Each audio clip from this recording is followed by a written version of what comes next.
Hello. It is Monday's coffee chat, and it's Monday morning, and it's still quite early.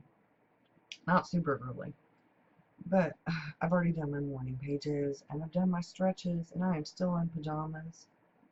And this is, yeah, no makeup. See the, yeah, no makeup.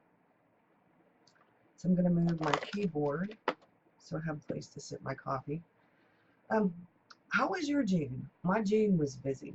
I decluttered my closet in the craft room and sort of reorganized the bulk of it. I need to get some better box things, storage containers in there, but for now it's working. I rearranged some stuff in this room. I painted that desk back there. I cleaned off the craft table. Got some things better organized over here. I'm still working on all of it. It's a work in progress. There's no way I'm going to get it done all at one time. I also got some books organized. I got some pen cases reorganized, and my travel bag. I realized after my urban sketch date last week that there is no way. When I go travel, like if I go out of town on vacation, I'll take the bigger bag. But when I go on an urban sketch date and I'm carrying that chair and my camera and my art stuff, I'm not carrying that big ass bag. There's no way. My shoulders hurt too bad to be carrying all of that, and I don't want to make multiple trips. Multiple trips is not happening. I'm revamping my travel bag for urban sketching, just my artist bag, like to go do that. I finished up the journal series. There is still one video to go. July is slam packed full of things. July is Camp NaNoWriMo. July is One Book July. It's Corey's The Reset Girls Camp Reset.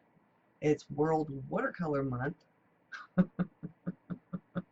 My birthday month, Mr. Victor's birthday month, 4th of July, and so much more. So I have my hand in a whole lot of cookie jars this month. But the Reset Girls Camp Reset is a good thing. It's self-care. I'm not following exactly. I'm kind of doing it at my own pace and doing my own thing with it. I'm not going to worry about the badges. I'm just going to take a lot of the tips and tricks of recipes and things that people are sharing, taking time out every week, twice a week, for major self-care things. Like yesterday was a self-care day for me. Once Mr. Victor left and once my family wasn't visiting anymore, Mr. Rockstar took a very, very long nap. He needed to rest. And I got some stuff done. I did a little bit of reorganizing. I did some video stuff and things. So I got a lot done. But I also realized while doing the planning portion of the video stuff for Patreon that I have a lot going on in July. A whole lot. I'm still doing the artist way, but I'm doing the artist way in more of a way that makes sense for me right now. I've already been through a lot of that. So I'm doing morning pages, and I'm doing the artist dates, and I'm doing one task, and I'm reading. And my updates are going to be like maybe every other Sunday. So I should have done one yesterday, but I did not. So this Sunday I'll do one, and it'll be for the last few weeks because I'm not doing it heavy duty like I did before. I realized because I've been through it already that some of it seems a little bit redundant. But if I take my head out of the space of I need to do everything she's saying, and I'm just reading it at my leisure and picking up things, I'm picking up more things that way. That way it's not so, oh, I have to get it done, which is better. With One Book July, I'm putting all of my traveler's notebooks back to use, along with the journal covers. Yesterday, I switched my Hobonichi back into this, and have now a Janelli fish for art. I have my writer's Bible.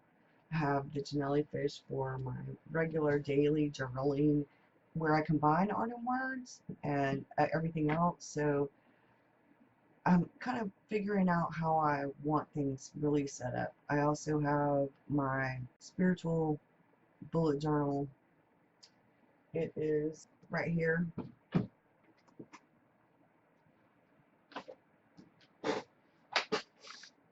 And my morning pages. Um, the astrology was working well enough, except that if you know that, I can't see the grid that early in the morning. And this is one I've had. I had a few different journals. This is a paper blanks, and it's lined, and it has that. I love the way that it looks. So I don't know. I like writing in this. So I'm back to multiple journals, but how I set them up is more cohesive to me. Anyway, what I wanted to talk about today is July's challenges. With so many things going on in July, I know that there are some of the things I will have to do at my own pace, like the artist way. For me, the part of the artist way is reading the information and doing the artist dates in the morning pages, and one or two of the tasks that I didn't do the first go around.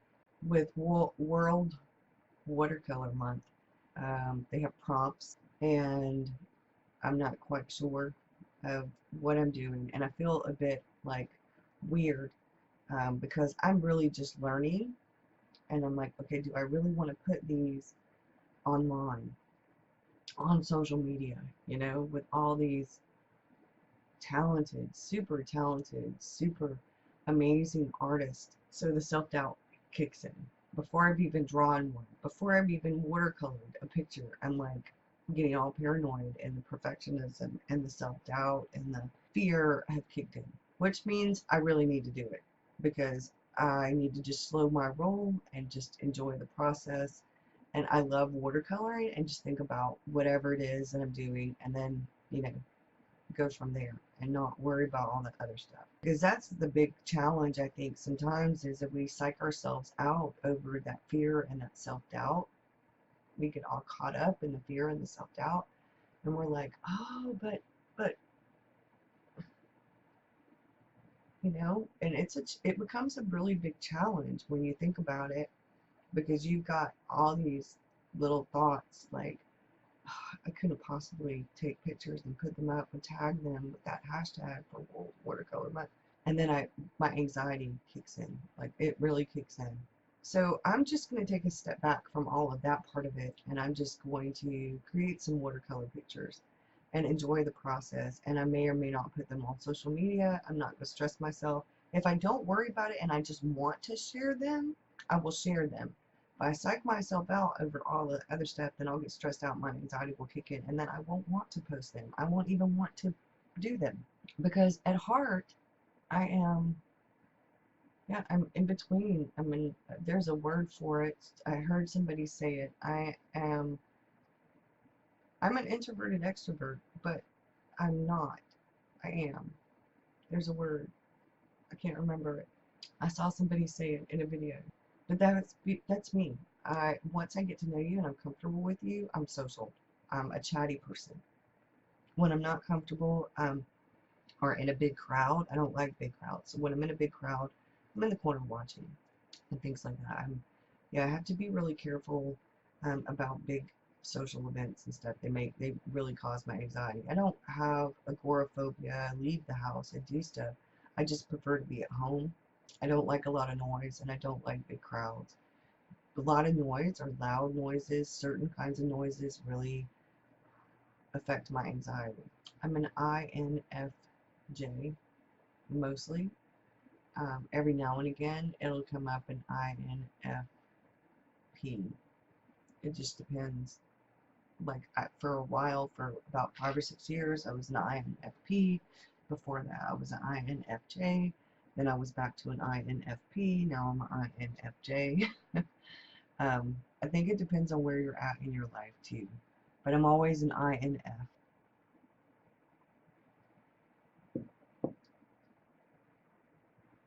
I feel like there's this thing. with the anxiety and the depression and the ADHD, when I stay busy, I have less time to dwell in whatever it is that's causing my anxiety, or to dwell in the negative self-defeating thoughts and stuff from the depression. And the more I focus on getting things done and my list of things that I have to do, um, the more I can focus, the more I can work around and work with my ADHD, because I don't take medicine for any of those anymore. All the medicines have side effects, and then they counteract each other. So instead of getting better, sometimes it will cause me to be manic, or sometimes it will cause me to be depressed and fidgety and muscle spasms and all kinds of crazy stuff. And I just, after a while, I realized that the side effects and the counteracting was not worth. I had to find cognitive therapy things that would help me. It is a disorder, though. It's as much of a disorder as, say, diabetes is. Diabetes is in your pancreas and stuff. Depression and ADHD and stuff has to do with the levels and stuff in your brain and different things. So if your serotonin levels are off, or the levels of glucose, your pancreas and stuff are off. I mean, people think, oh, well, with the brain, mental illness. I think they put this stereotype, this thing attached to it. And I don't look at people who have diabetes and think, oh my God, I don't understand why people look at people who have ADHD or bipolar or depression or anything else, and they're like, you know, you're crazy. Well, I'm crazy. But I'm not crazy in that way. So, you know, or if I am, then I don't mind, because I'm enjoying my life. You know, for the most part, the anxiety is right now my biggest issue, because everything else is getting worse because of the anxiety, because of the stress I'm under. So, like I said, the busier I can stay, the better off I will be. And this is one of those, it's real life kind of coffee chats where I'm chatting about the real things.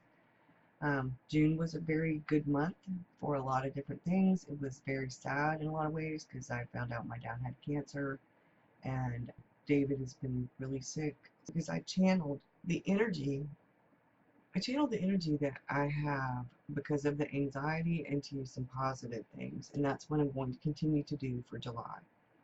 So I will see you again Wednesday with a Camp NaNoWriMo video, and Friday with a journal video, hopefully Sunday with an Artist Way check-in, and I am going to go write my blog post while this saves. I hope you have a good one. Thanks for watching. Bye.